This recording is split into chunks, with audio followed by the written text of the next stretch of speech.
Internacional sobre Derechos de Personas con Discapacidad y es de la ONU, ¿vale? Esto tiene un valor porque es ordenamiento jurídico.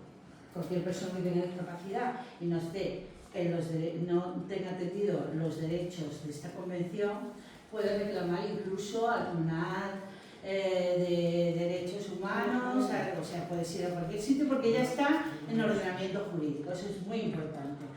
Entonces, una cosa que también es muy importante es reconocer la labor de personas que han luchado mucho y, bueno, no las tenemos ya con nosotros, ¿no? Una de las personas luchadoras, una mujer luchadora, era Teresa Navarro.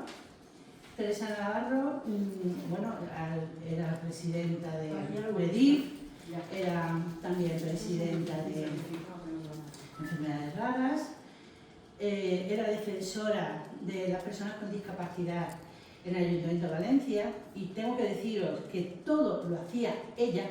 No tenía ni un euro para desplazamiento, ni un euro para contratar a alguien, ni tenía una auxiliar administrativa que solo pudiera hablar 2 o 3 horas cada 2 días, y sin embargo hizo una labor encomiable. Ya os digo que ahora pasaremos unas fotos y las veréis.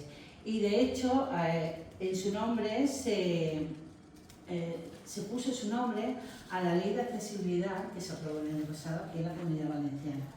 Se llama Ley de Teresa Navarro, también la foto lo veremos.